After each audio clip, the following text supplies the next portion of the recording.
Yo les decía después de compartir la enseñanza que sería muy interesante reflexionar a lo largo de la semana sobre este señalamiento que Jesús le hace a este hombre que viene ante él. Le dice, mira, es que una cosa te falta. Una cosa te falta.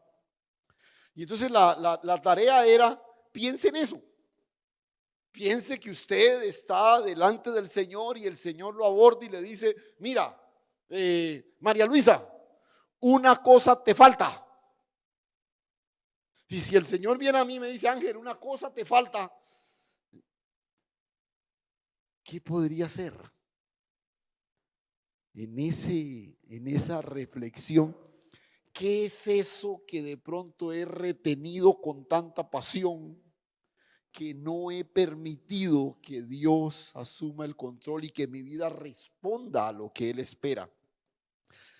Y les cuento que estuve toda la semana reflexionando en el texto y tenía el siguiente pasaje que iba a incorporar a la temática, pero no pude, porque hay una cosa del texto que no me permitió avanzar y es solo un detalle que quiero que sumemos en esta mañana. Mire por favor Marcos capítulo 10. Recuerda, a ver, para que nos conectemos rápidamente. El domingo pasado hablamos de cómo hay algo que este hombre retiene, ¿cierto? A pesar de todo lo que él es. El pasaje que leímos es los que los traductores llaman el joven rico. El hombre llega ante Jesús y con todos unos pergaminos, ¿cierto? Que lo anteceden. Y el Señor al final lo mira y le dice, mira, una cosa te falta. Vende todo lo que tienes, repártelo entre los pobres para que tengas tesoro en los cielos. Y ven, sígueme tomando tu cruz. Y viene la nota nostálgica del texto. Y se fue triste porque tenía muchas posesiones. Yo empecé tratando de hacer una claridad que simplemente quiero recordar ahora. Yo les decía, en nuestra dinámica de vivir, de ver crecer a Cristo en nosotros, hay dos realidades que yo no puedo olvidar y que lastimosamente a veces por estar en alguna de las dos extremos, como que decimos, o es esto o es lo otro. No, son las dos. Recuerda, nosotros somos hijos, hemos nacido de nuevo, pero estamos llamados a ser discípulos. Entonces yo les decía, ser hijos es lo que garantiza mi herencia eterna. ¿Sí?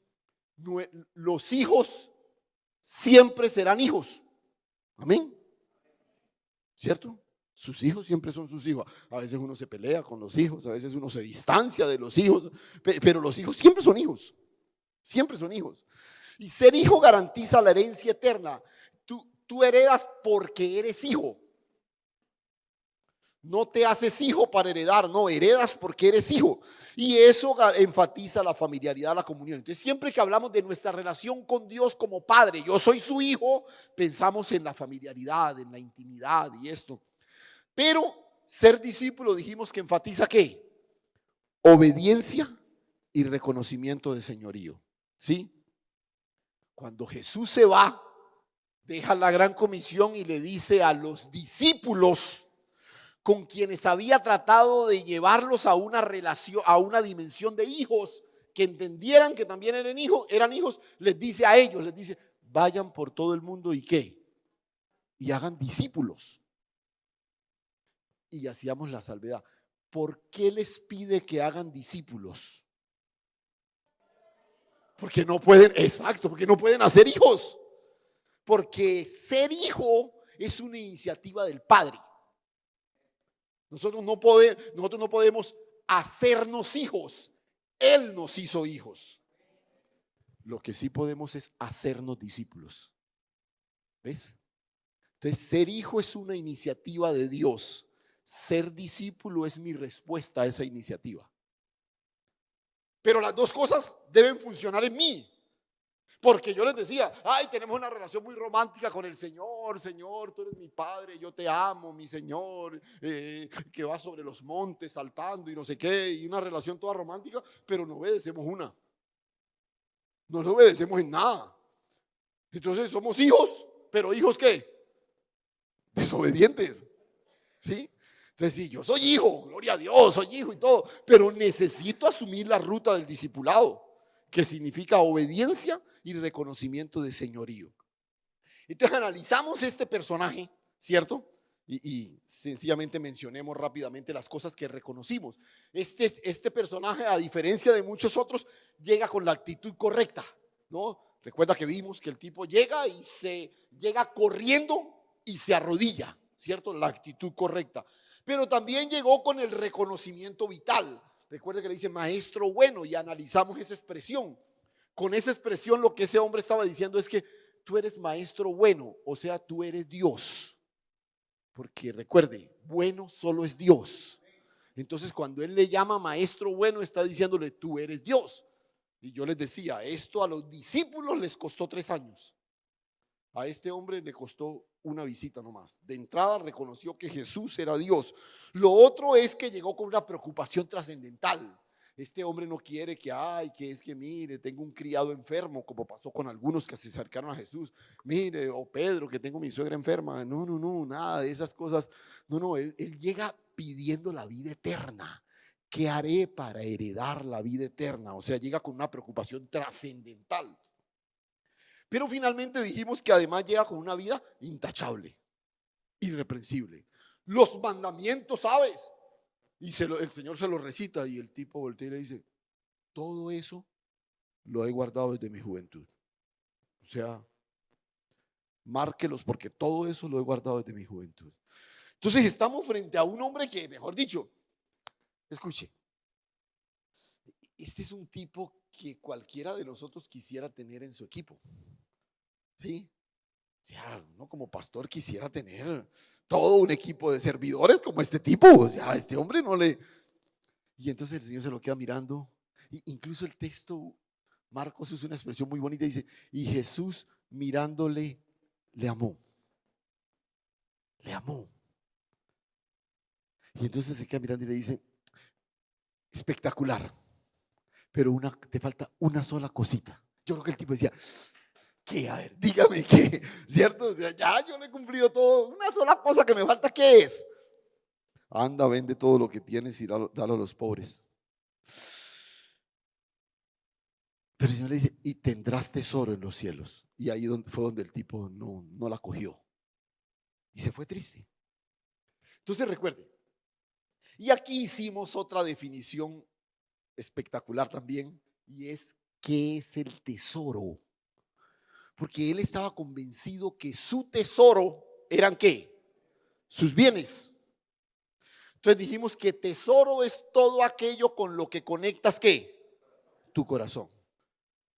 Esa es una definición de Jesús, ni siquiera de nosotros. Donde está tu tesoro, ahí está tu corazón. Tesoro es todo aquello con lo que yo conecto mi corazón. Llámale bienes, llámale hijos, llámale empresa, llámale hobby, llámale lo que le quieras llamar. Pero si tu corazón está conectado con eso, finalmente eso es tu tesoro. Ese es tu tesoro. Y el Señor nos advierte, dice, no hagan tesoros en la tierra. Hagan tesoros en el cielo. O sea, conecten su corazón con ¿qué? Con las cosas del cielo, ¿cierto? Entonces, pero hicimos otra conclusión espectacular, ¿recuerdan? Porque dijimos, listo, definimos qué es un tesoro. El tesoro es aquello con lo que tú conectas tu corazón. Y el Señor le dice, hagan tesoros en el cielo. Y entonces dijimos, ¿cuál es nuestro tesoro? Oiga, ya se lo dijimos el domingo pasado. ¿Cuál es yo pensé que lo iban a gritar todos. ¿Ah? ¿Cuál es nuestro tesoro? Cristo. Cristo. Cristo. Y miramos cuando Pablo habla todo esto, lo he puesto por basura por ganar a Cristo. A Cristo. ¿No? Entonces, aquí quedamos, ¿cierto? El Señor dice, mire, no hagan tesoros en la tierra, sino en el cielo. ¿Y el tesoro quién es? Cristo. Recuerde que aquí, este es parte de la dinámica. Me he dado cuenta que es parte de la impronta de mi forma de predicar. Recuerde que la clave aquí es cómo. ¿Cómo? Ya tenemos claro, tesoros en la tierra no. Y eso no significa que no podemos tener bienes. ¿Sí? Solo que yo no debo conectar mi corazón con esos bienes, porque los convierto en mi tesoro. Y mi tesoro no debe estar aquí, mi tesoro debe estar en los cielos. Pero resulta que mi tesoro es Cristo. Entonces dice, y el Señor dice, hagan tesoros en el cielo. Mi tesoro es Cristo, debo hacer tesoros en el cielo. ¿Cómo? ¿Cómo hago tesoros en el cielo si el tesoro es Cristo? Y entonces el Señor le dice a este señor, el Señor Jesús le dice a este señor, le dice, mira, vende todo lo que tienes, repártelo a los pobres. O sea, la primera cosa que tienes que hacer es deshacer los tesoros de la tierra. Repito, el problema no eran los bienes, el problema era el tesoro. ¿Sí? Está claro hasta aquí, ¿cierto? O sea, arregla ese asunto de los tesoros en la tierra y haz tesoros en los cielos. Haz tesoros en los cielos. Ah, ya. Escúcheme. Les dije que estuve reflexionando sobre esto y yo llegué a una conclusión. Yo creo que el tipo no se fue por la demanda de Jesús de repartir sus bienes, sino por el cómo hacer tesoros en los cielos. El Señor se lo queda mirando y le dice, ahora sí, ven, sígueme, tomando tu cruz. Porque es después de que Jesús le dice eso que la Escritura registra que él, afligido por esta palabra, se fue triste porque tenía muchas posesiones. Les decía que esta es la nota nostálgica del texto, porque el Señor le dice ven, pero él se fue. Porque el Señor le dice sígueme, pero él le da la espalda.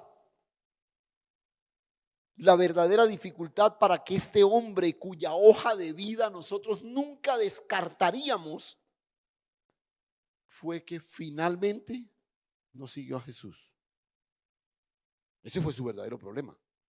Porque bueno, uno dice, sí, el Señor me dice que venda los bienes y los reparta, pues bueno, sí, yo lo voy a procesar, voy a ir poco a poco. No, es cierto que a muchos de nosotros las demandas del Señor nos cuesta tiempo, ¿o no? O usted a todo lo que el Señor le dijo, usted le dijo sí de una. No. Uno va en ese proceso, ¿cierto? Yo pienso que dije, uy, Señor, está dura, pero bueno, déjeme procesar el asunto, ¿no? Voy a ir vendiendo poco a poco, no sé qué. Pero no, el tipo se fue. Entonces estamos frente a alguien que, escuche, por la descripción a uno le parece que es un seguidor de Jesús. ¿O no? Viene, reconoce que Él es hijo de Dios, se postra delante de Él, se arrodilla, ¿cierto? Además de eso, es un cumplidor de la ley como Jesús. Entonces uno diría, este tipo es un seguidor de Jesús. Es más, parecía que estaba siguiendo a Jesús. Una cosa te falta. Y lo que quiero hacer, les dije que en la exposición de hoy quiero que simplemente ampliemos un poquito esta declaración. Ven, sígueme, tomando tu cruz. Porque cuando yo me puse a pensar en esto, yo dije, vender todo lo que uno tiene y repartirlo a los pobres, eso no es lo que el texto me está diciendo a mí. ¿Sí? Ahora, no lo descarte de plano, ¿cierto? No lo descarte de plano. Pero escúcheme, este era el desafío personal para ese hombre. Usted y yo. Ahora, uno dice, bueno, yo creo que para muchos de nosotros ese desafío pues no tiene mucha relevancia porque, Señor, yo vendo todo lo que tengo, pues no son muchos los pobres que puedan ayudar con eso, ¿cierto? Pero entonces uno dice, ese no es un desafío para mí, seguramente es en otra área. Es porque hacíamos la salvedad. El Señor no le hizo esa exigencia a todos sus discípulos, ¿o sí? No. El desafío era para él, para ese hombre que acababa de llegar, ¿sí? Entonces no es el desafío particular para nosotros, pero sí yo necesito identificar qué es aquello hacia lo que se inclina mi corazón. Porque recuerden, el problema no eran los bienes, ¿era qué? El tesoro. Y el tesoro es todo aquello hacia lo que se inclina mi corazón. Entonces yo no puedo hacer tesoros en los cielos si estoy empecinado en hacer tesoros en la tierra. Entonces, ¿qué es aquello hacia lo que se inclina mi corazón y que en últimas está desplazando a Cristo? Vende todo lo que tienes y dalo a los pobres. Fue un llamado particular de Dios a este hombre. Pero ojo, lo siguiente que le dijo, sí es un llamado general para todos nosotros. ¿Qué le dijo?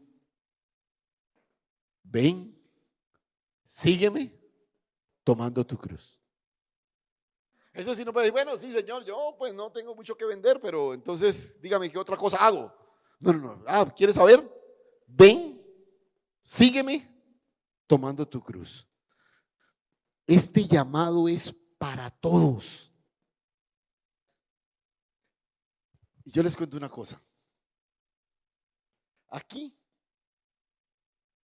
tenemos la respuesta al cómo, que es el que siempre nos da vueltas en la cabeza cuando nos acercamos a un texto. Porque uno encuentra, Señor, y dice que hagamos tal cosa. Ay, Señor, sí, listo, yo lo debo hacer. Pero ven, ¿cómo lo hago, Señor? Aquí está el cómo. ¿Cómo hago tesoros en los cielos?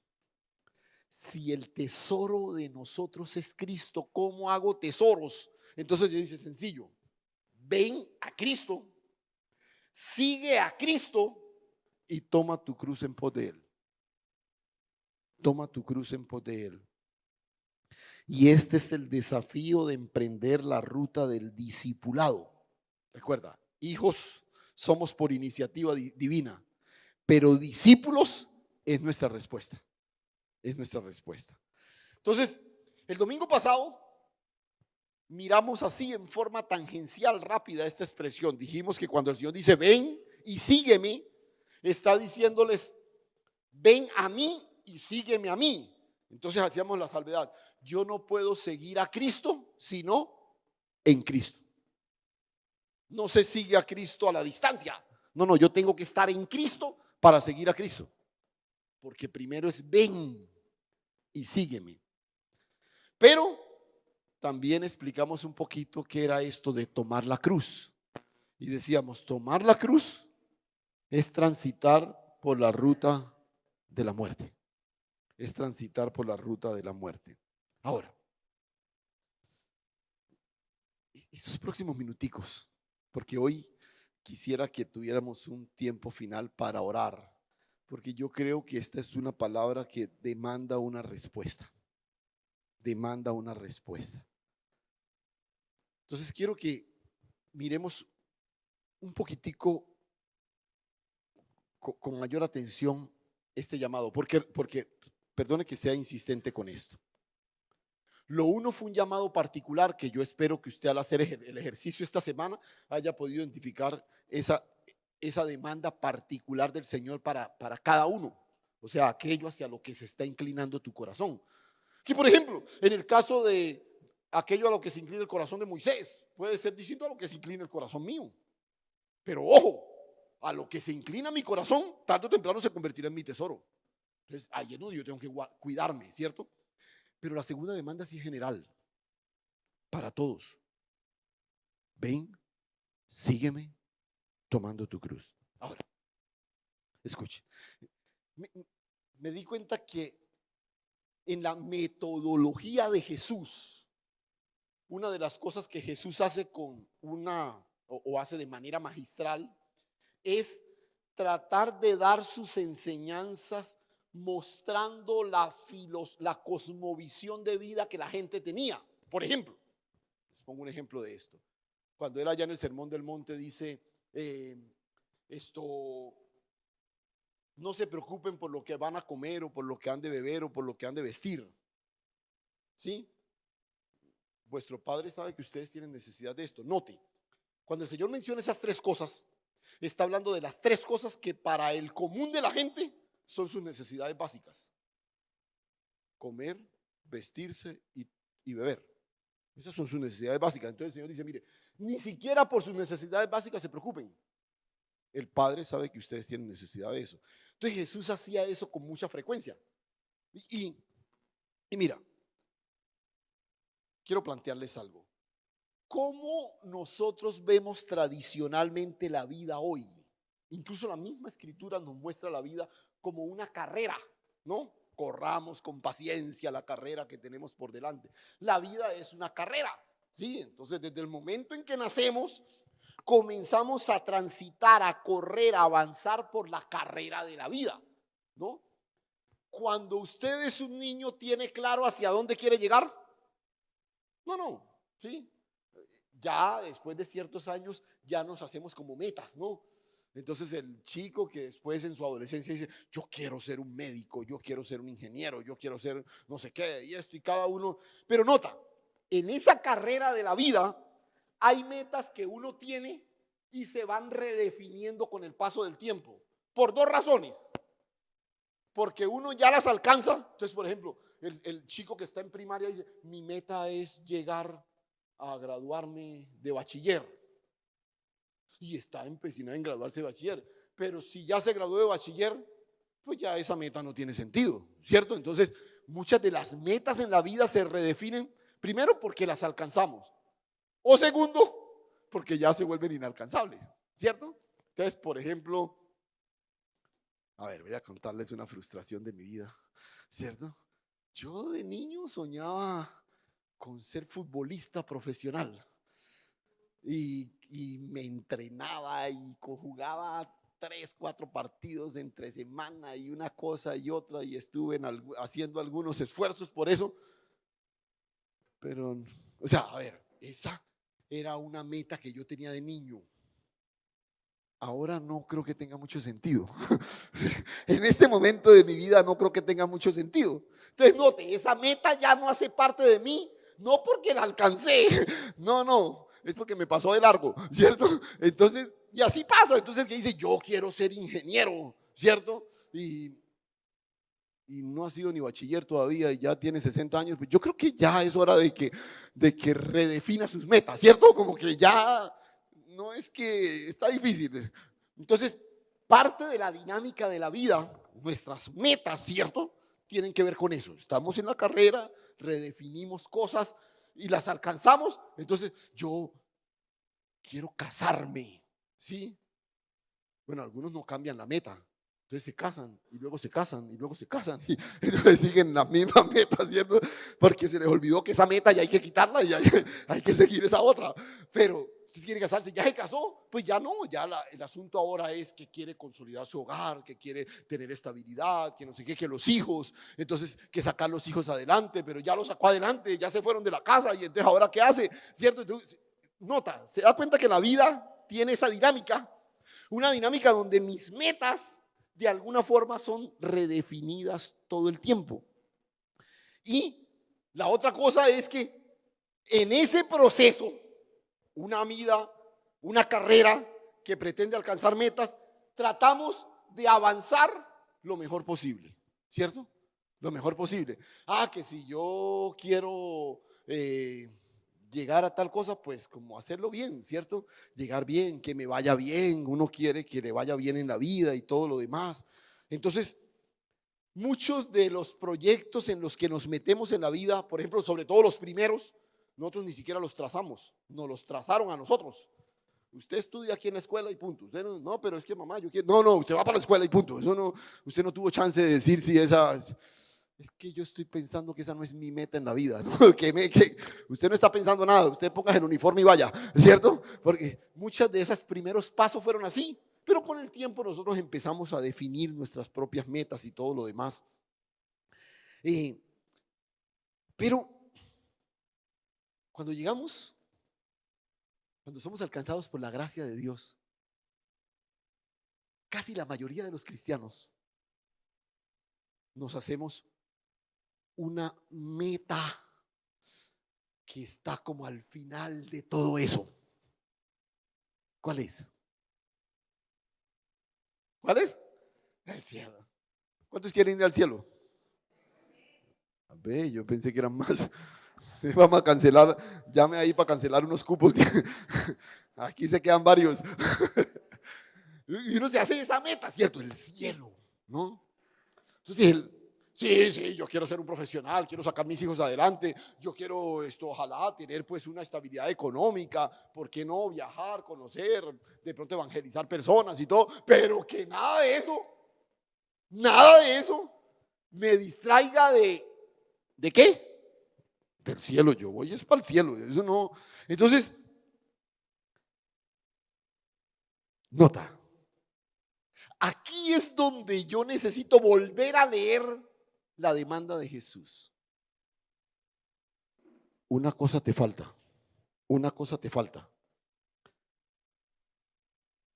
Ven, sígueme tomando tu cruz. Escucha, este hombre de la historia ha desarrollado recuerden lo que acabamos de describir de la vida como una carrera, ¿sí? Este hombre, el de la historia bíblica, el de Marcos 10, ha corrido por la vida de una manera que cualquiera de nosotros lo ve y dice, uy, ese es un modelo que yo quisiera imitar. Es más, uno cogería a su hijo pequeño y le dice, ¿está viendo ese señor allá? Mijo, yo quiero que usted corra por la vida como él. ¿O no? Este es un modelo que cualquier iglesia incluso lo pondría como referente. Un hombre que tiene metas trascendentales, un hombre que tiene el reconocimiento preciso de quién es Dios, un hombre que es irreprensible y todo lo demás. Y además de eso, un tipo que tiene plata. Trabajó arduamente para conseguir dinero o administró sabiamente una herencia, porque de pronto algunos digan, no, eso no es eso fue que lo heredó. Pero la administró su herencia, entonces, pero el asunto es que cuando llegamos a este texto, el texto nos dice que es un hombre que tiene ¿qué? Muchos bienes. Y muchos es muchos. La Biblia no suele ser exagerada, ¿no? Dice, tenía muchas posesiones, ¿cierto? Entonces, lleva una vida recta, irreprensible y todo lo demás. Sus logros han sido exitosos. A estas alturas es una vida que cualquiera quisiera imitar. Este hombre ha logrado lo que muchos de nosotros anhelaríamos lograr, ¿o no? Usted no quisiera tener una vida fiel al Señor, que anhele llegar al cielo, que tenga eso entre ceja y ceja, pero además de eso, como pues con platica, como para uno estar tranquilo aquí en la vida, pues sí, Señor, yo quiero el cielo, pero mientras llega, qué chévere.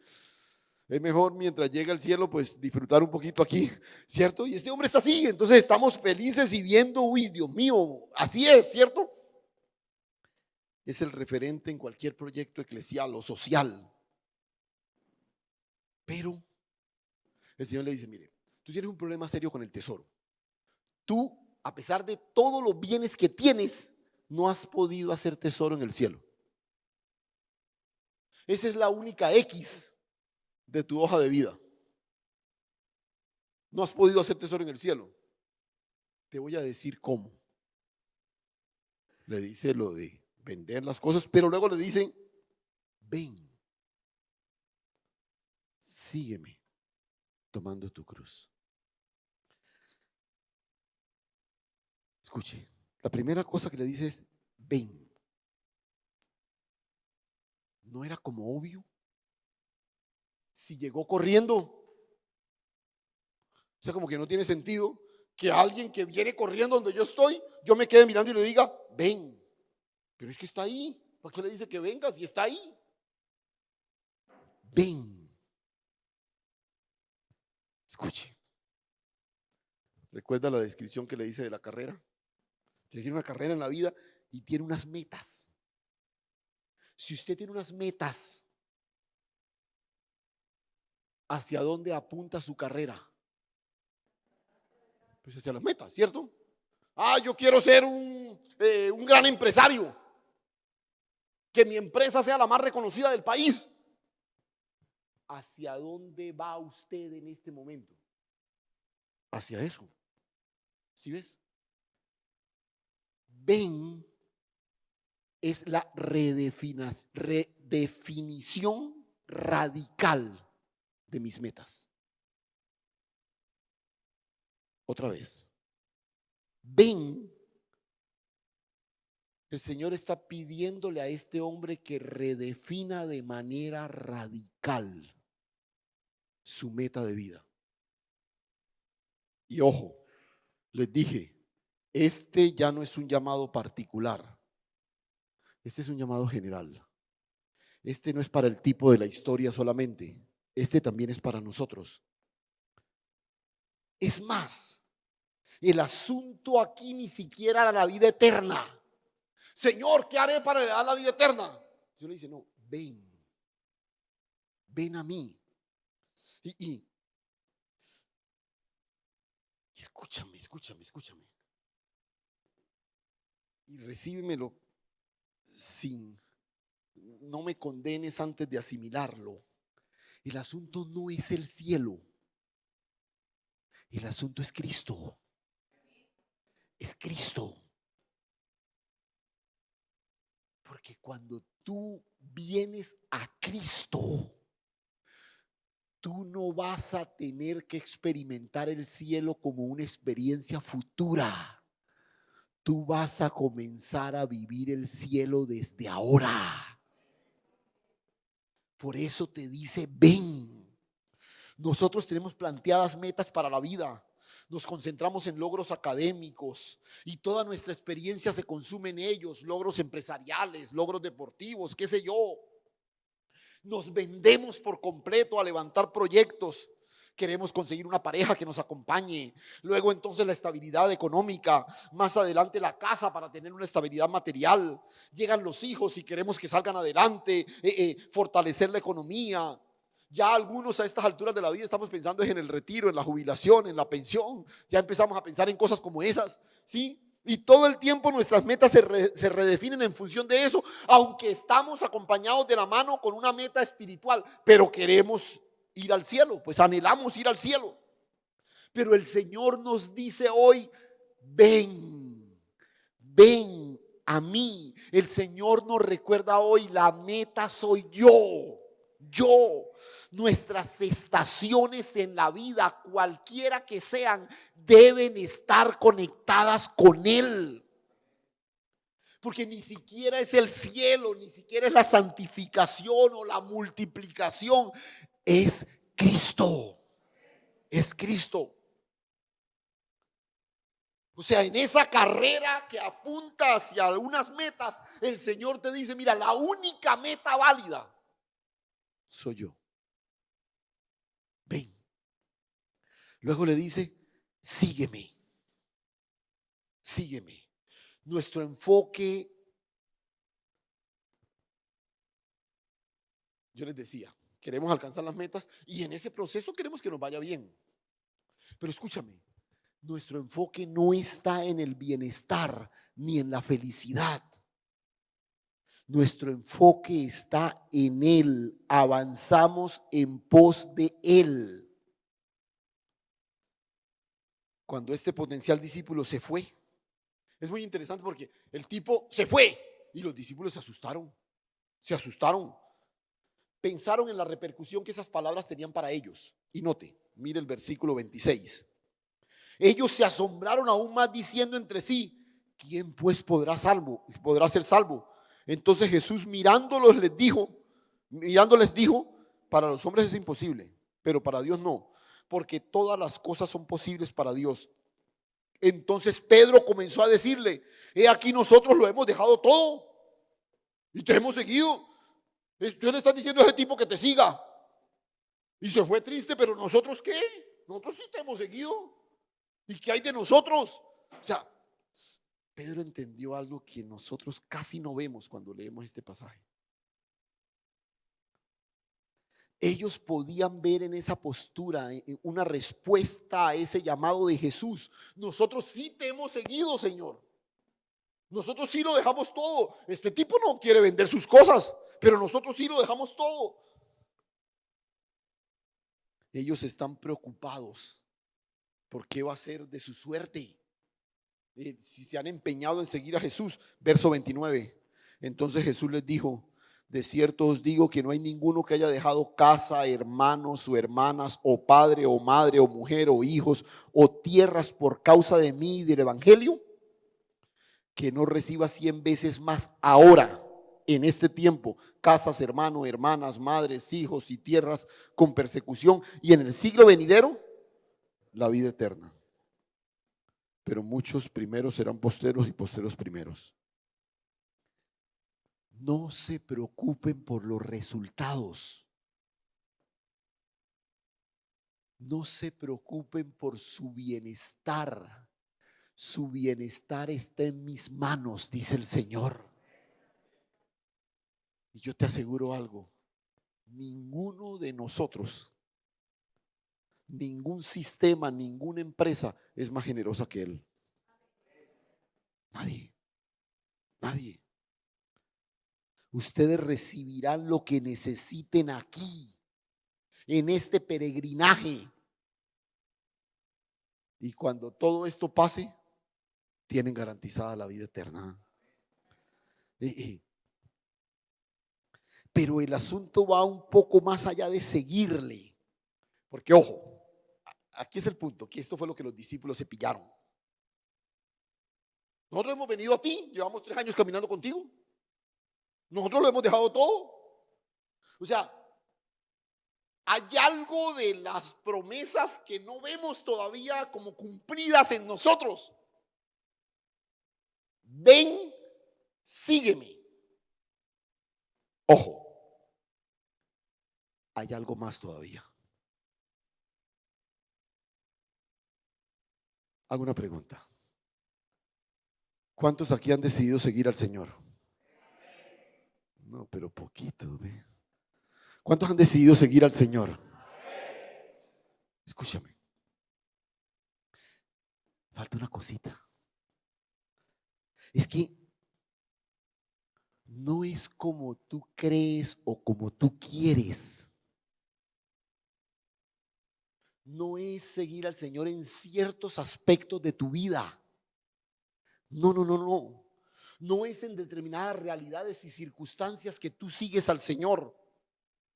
No es dejando ciertas prácticas o a ciertas personas. Esta persona no me conviene en mi discipulado, entonces no más, yo no le vuelvo a hablar.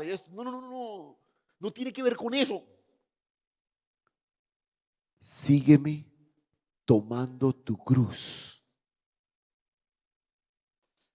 Y aquí fue donde los discípulos dijeron: esta es la partecita. Tomando tu cruz. O sea, perdone, de pronto la expresión suena un poquito así como medio grotesca, pero no es la intención. No es como a ti te da la gana. No. No es como a mí me da la gana. No, no, no, no, no. Es tomando tu cruz. Y les mencionaba que tomar la cruz era transitar por el camino de la muerte. Tomar la cruz era una especie de testimonio público de que tu vida ya no tenía valor alguno. Y escuche, este era un acto de sevicia que se sumaba a la crueldad de la crucifixión. Porque vea, que a una persona la crucificaran era una cosa cruel. Sí, terrible. Porque no es que te matan y te crucifican. No, no, es que te crucifican para que mueras. O sea, el método por el cual te van a matar es la crucifixión. O sea, eso es cruel. Pero a eso como un acto de sevicia se le suma el hecho de que ponían al sentenciado a cargar su cruz y a transitar en medio de la gente.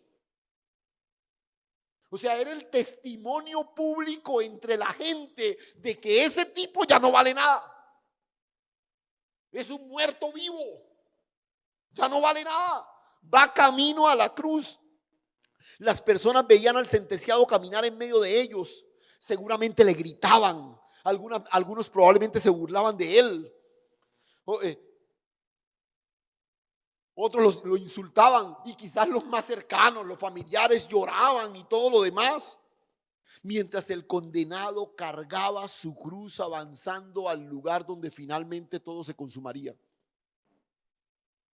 Escúchame, seguirle tomando la cruz no es la carrera hacia la bendición, como promovemos todo el tiempo desde los púlpitos. Ven, gánate tu bendición, lucha por tu bendición, alcanza tu bendición. No es la ruta a la prosperidad, no es la senda de la felicidad, no es la carrera de la autorrealización como hoy se ufanan los motivadores de decir por todos lados. Escúcheme, seguirle tomando tu cruz es correr con paciencia la carrera que tenemos por delante, puesto los ojos en Jesús, el autor y consumador de nuestra fe. Escuche, el cual con el gozo puesto delante de él sufrió la cruz, menospreciando el oprobio, y se sentó a la diestra de Dios. Eso es correr tomando la cruz. Es morir en cada paso a todo aquello que apunta a nosotros, para que cada vez nuestra vida sea una clara expresión de Él. Pedro está casi reclamándole al Señor que él y sus compañeros lo han dejado todo. Nosotros lo hemos dejado todo, Señor. O sea, ya es hora de que nos sentemos a hacer cuentas, que nosotros sí lo hemos dejado todo por ti. Está reclamando lo que han hecho, pero desconociendo lo que le falta. Pedro, una cosa te falta. Y lejos de aplaudirlo, el Señor parece decirle: Pedro, te falta una cosa, toma la cruz. Toma la cruz. Y nota, aquí fue donde, por eso le digo, no pude avanzar más allá de este texto. Porque ya el Señor había tenido un conflicto con Pedro sobre esto. Recuerdan allá en un par de capítulos atrás, en el capítulo 8 de Marcos. ¿Recuerdan Marcos 8:29? Cuando el Señor les pregunta que quién soy yo, quién dice la gente que soy yo, y ustedes qué dicen. Pedro responde: tú eres el Cristo. Tú eres el Cristo. Entonces les dijo: ¿y vosotros quién decís que soy yo? Respondiendo Pedro dijo: tú eres el Cristo. Escuchen, al igual que este hombre de la historia del capítulo 10, los discípulos a estas alturas ya habían reconocido que Jesús era el Cristo. Wow. ¿Cuántos saben que Jesús es el Cristo? Amén. Eso es importante. Pero una cosa te falta. Una cosa te falta. Y ya él había alcanzado este entendimiento. Pero mire, escuche. ¿Quién dice la gente que soy yo? ¿Quién dicen ustedes? Señor, tú eres el Cristo. Incluso Mateo es más amplio en su descripción: el Hijo del Dios viviente. Wow. Entonces, el Señor dice: ya lo entendieron. Ahora sí les puedo hablar de lo que les falta.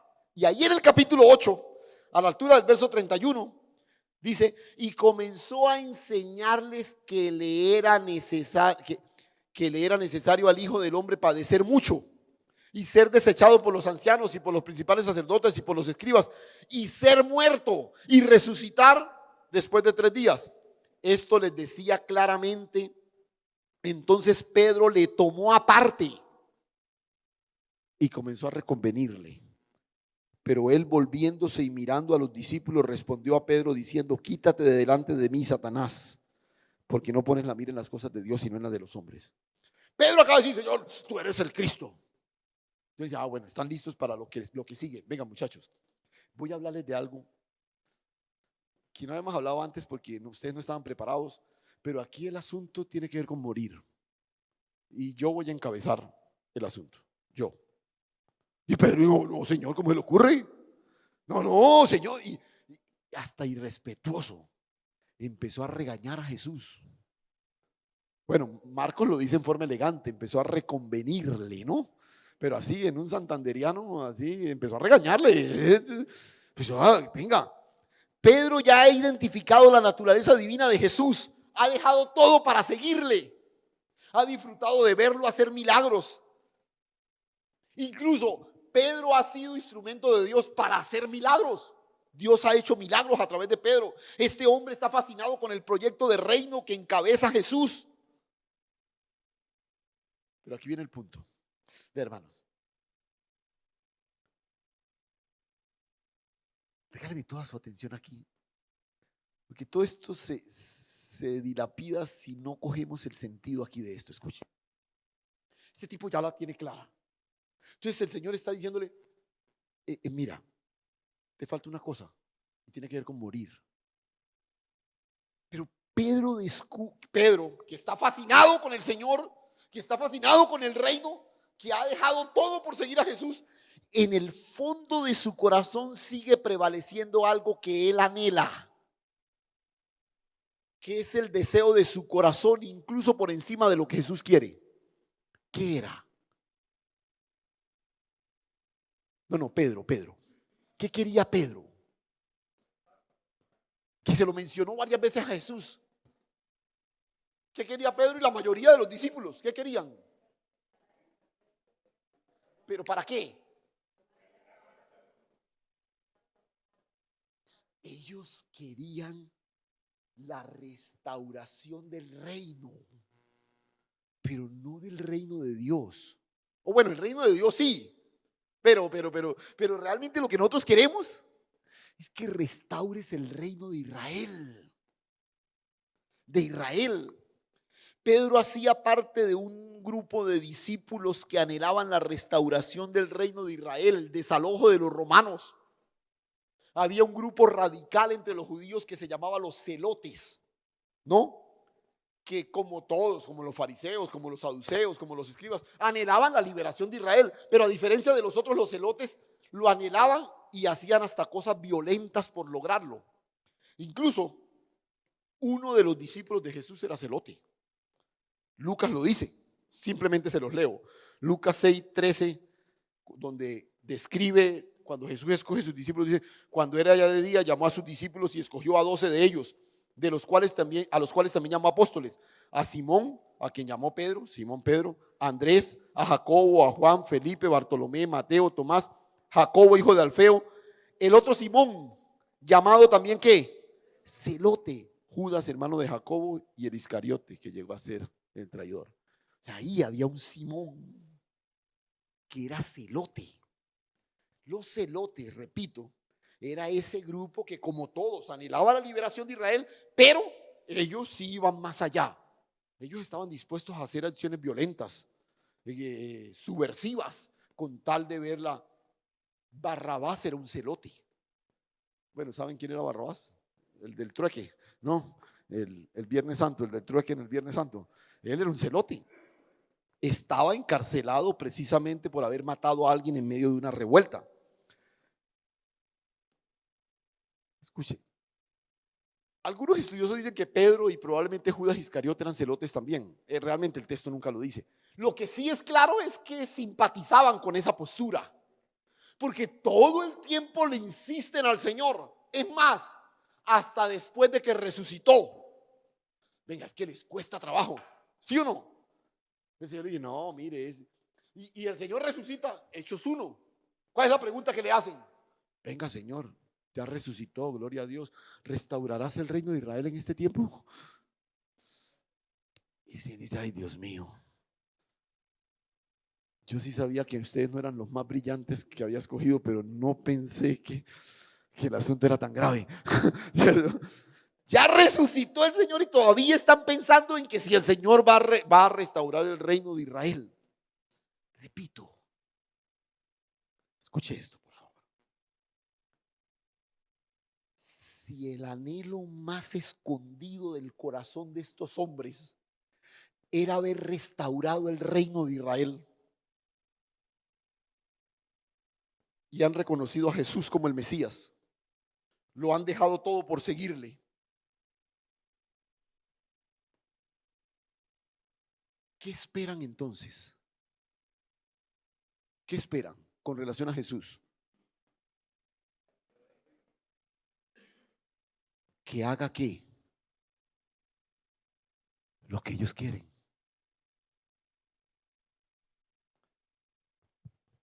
Seamos sinceros. Sincerémonos aquí entre nosotros, que esto no lo sepa nadie por allá, en otros países ni nada de eso. Escuche, cierto que amamos al Señor, hemos decidido seguirle, queremos agradarle, hacemos esfuerzos por ser fieles. Pero cierto que en el fondo de nuestro corazón no es que estamos 100% a su servicio, es que queremos que Él nos sirva a nosotros, que haga lo que yo quiero, que me dé lo que yo anhelo. Y es que yo no anhelo nada malo, yo anhelo cosas buenas. Es más, yo anhelo tener una iglesia grandísima y que venga mucha gente y que conozca al Señor. Eso es lo que Ángel anhela. Eso es lo que Ángel anhela. Y note, usted puede incluso vestir de ropaje de piedad lo que usted anhela, pero es lo que usted anhela. Ven, sígueme tomando la cruz. Significa sepultar por completo lo que yo anhelo. Es entender que mi única meta es Él. Ven. Es entender que toda mi existencia debe apuntar hacia Él. Sígueme.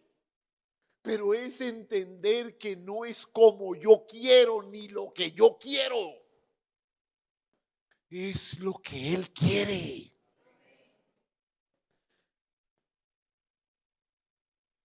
Y mira, Pedro se había acercado a Jesús genuinamente. Había dejado todo. Había hecho de Jesús el centro de su corazón, pero la liberación de la nación y el florecimiento del reino de Israel seguía siendo el gran anhelo y motor de su corazón. Era lo que él esperaba por generaciones. Y escúchame esto para que terminemos aquí. El problema de nosotros los cristianos es que tenemos un serio conflicto de intereses entre el propósito personal, individual, particular y el propósito eterno. Amamos al Señor, queremos servirle, pero allá en lo más escondido de nuestro corazón queremos que Él cumpla, que Él haga lo que yo anhelo. Tomar la cruz no tiene alternativas variadas. Tomar la cruz es transitar por el camino de la vida muriendo cada día.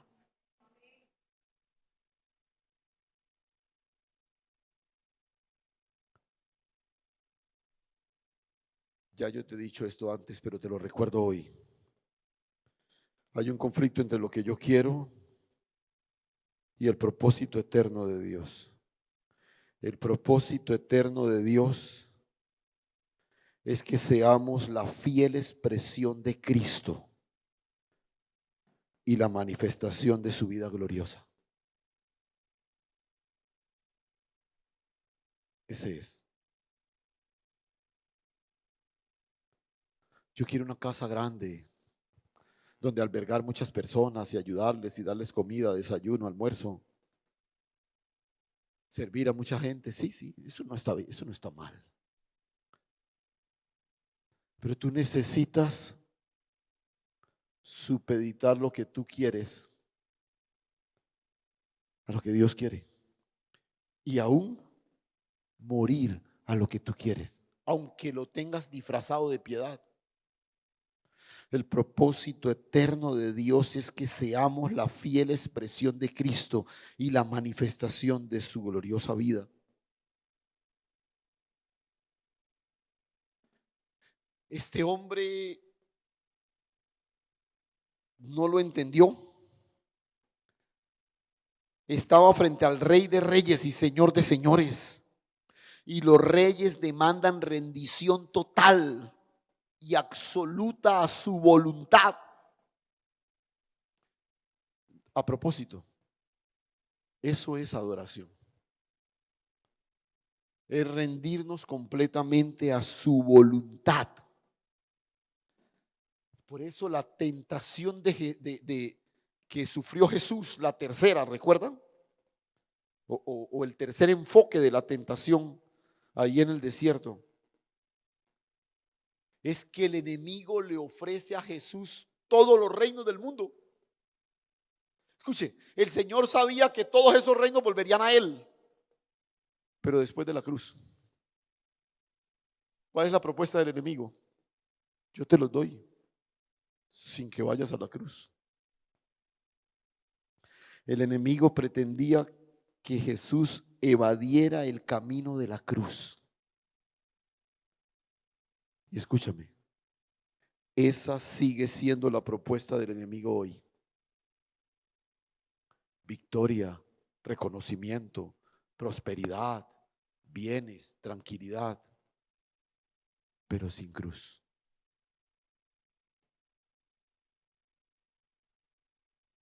Una cosa te falta.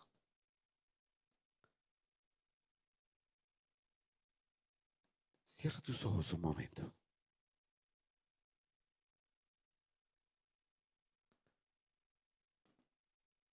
Es muy lindo ver, por ejemplo, después el libro de los Hechos. Porque hubo un momento en la vida de Pedro y los otros discípulos. Y todos los que comenzaron a sumarse a partir de ahí, que entendieron esto. Y no vemos a Pedro preocupado por la restauración de Israel en el libro de Hechos. Es más, lo vemos feliz, declarándose dichoso y privilegiado por sufrir en nombre de Cristo y su evangelio. Tomó la cruz, a la que tanto se resistió, la tomó por fin. Señor, gracias. Gracias, Señor. Gracias por el desafío asustador, intimidante, pero sin duda alguna el más gratificante de todos. Porque es la manera de hacer tesoros donde ni la polilla ni el orín corrompen, ni ladrones minan ni hurtan. Señor, gracias. Hoy, frente a este desafío que sin duda alguna es avasallante, Señor, queremos responder de la mejor forma. Ahí donde estás, dile por un momento: Señor, aquí estoy. Tú me has invitado a ir a ti. Aquí estoy, Señor. Quiero que la meta, que es Cristo, opaque por completo todas las otras que yo he dibujado y señalado en mi vida, Señor. quiero seguirte. Pero no quizás como lo he hecho hasta hoy, a mi manera, bajo mis condiciones, detrás de mis intereses. Yo quiero seguirte, Señor, tomando la cruz. Yo quiero seguirte tomando la cruz, Señor, para que toda mi vida sea la expresión clara de la naturaleza del Hijo. Gracias, Señor. Gracias, Dios. A ti toda la gloria y toda la honra en Cristo Jesús. Amén.